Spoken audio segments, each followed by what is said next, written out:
Seal. I'm a session guitarist based in Pittsburgh, and today we're going to talk about Gibson 50s wiring. 50s wiring is one of those things there's already a lot of information about online. Forums and videos are just full of information there. If you've looked into modifying your guitar at any point, or if you've looked into the golden age of Gibson guitars, you've probably heard about 50s wiring at some point. So why am I adding my voice to this discussion? So I think a lot of the discussion of 50s wiring that is out there either comes from a scientific point of view, showing things through charts, which is great, but it's certainly not for everybody, or it comes from people who just switched their guitar over to 50s wiring and are discussing the differences, which is a good perspective to have, but it's a little bit incomplete.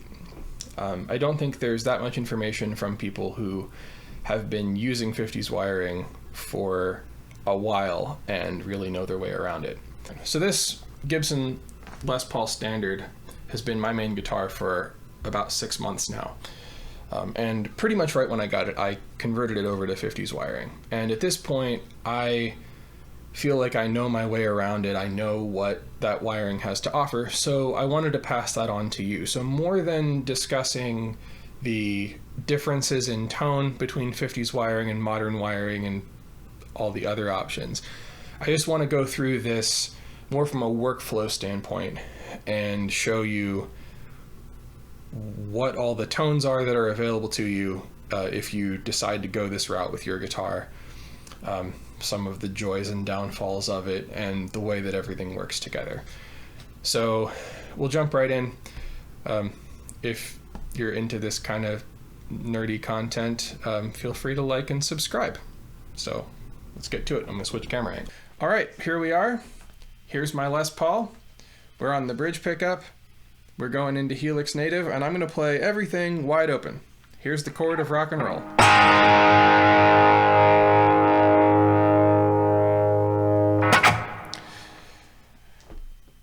So unless you're a metalhead or a Rhett Shull, that's pretty distorted, and that's kind of where 50s wiring shines.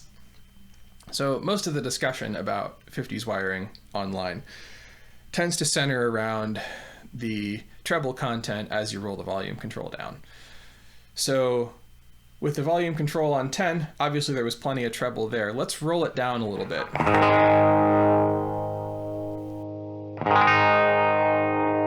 So there we are on about 7, and you can hear there's still plenty of high end and plenty of clarity while it cleaned up.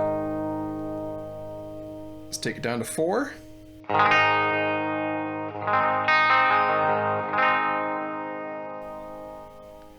Here we are down at 2.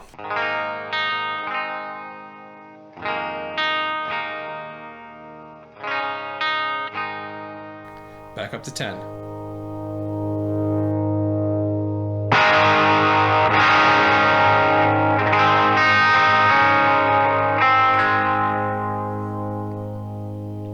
Cool, makes enough sense. So that alone is enough to sell some people on 50s wiring. But let's keep going. Let's look at the tone control. So if I have the volume on 10 again, and then I roll the tone control back, it'll do what you expect it to do pretty much. Here we are with the tone on about 3.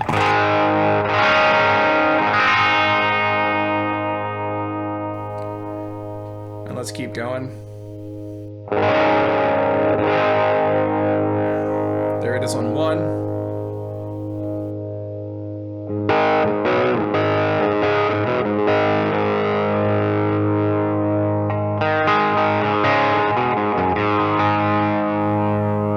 Back up.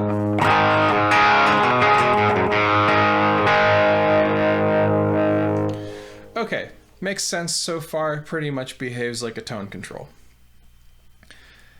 Here is where it's going to start to get interesting. I'm going to take my volume control and I'm going to put it on about 7.5.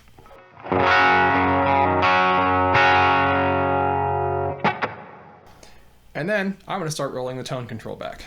and we'll just see what happens.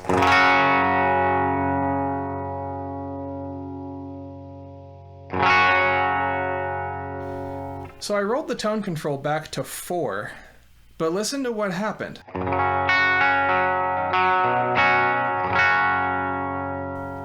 So instead of getting darker, we actually lost some low end and a little bit of mid-range. So it thinned the sound out and it got a little quieter as well.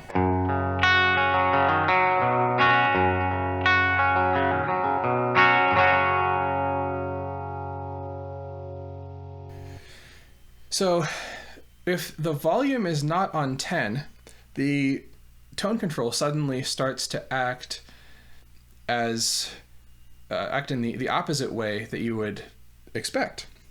It's actually trimming some of the fat off of the tone instead of taking the high end off. And it's going to do this all the way up until, or down I should say, until a certain point. For mine, due to the pot value and cap value and everything in my guitar, that point's about 3. So after about 3, it starts acting like a tone control again.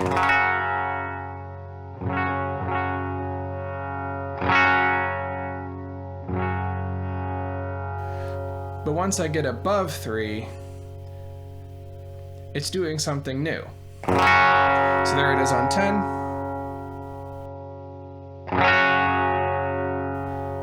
There it is on 4 again.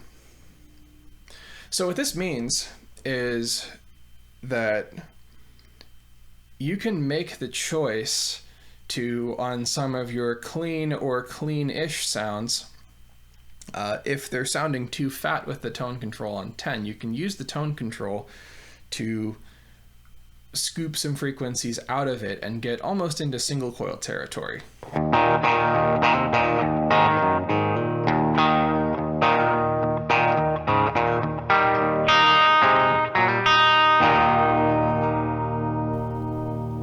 And then if you need to play something that's a little more gainy, like let's say you were using that tone and needed to take a solo, you've got a couple options. You can take your tone control and roll it back up and get, in addition to a little bit of treble, you're getting a little bit more thickness and volume.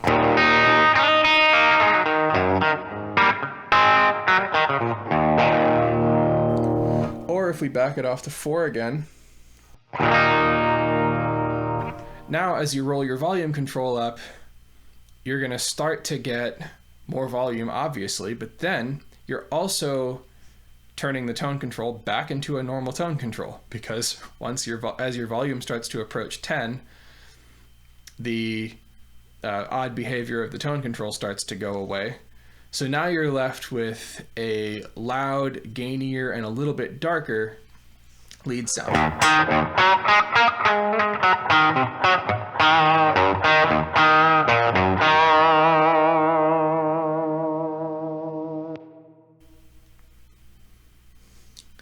So another thing this is really useful for is the neck pickup.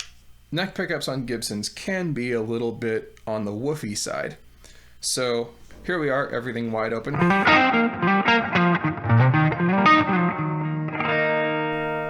That actually sounds pretty good, but let me back my volume off.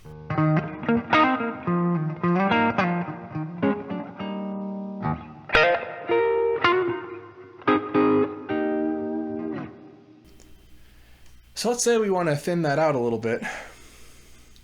Let's back our tone control off a little bit.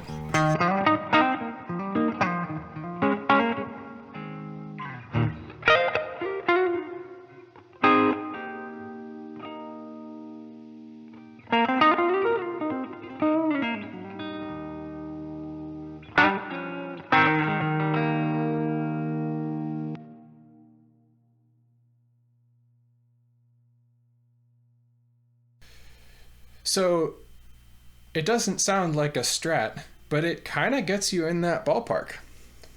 And then in the middle position, this is also really fun because both tone controls are active, so we can use both of them in this kind of manner. So here we are. Let's go and put both volumes at about 5. So that sounds pretty good already, but Let's roll the tone controls down and see what happens.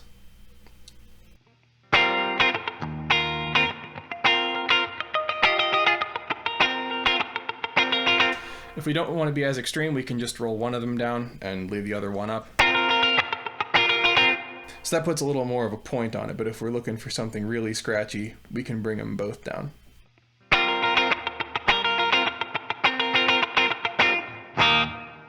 So here's the general principle from all those examples. If the tone's on 10, the volume control acts pretty much the way that you would expect it to, and vice versa. With the volume control on 10, your tone control is purely a tone control. But once your volume control gets below a certain point, on my guitar it's 9. For other guitars with different tapers, it might be different, but for mine it's 9.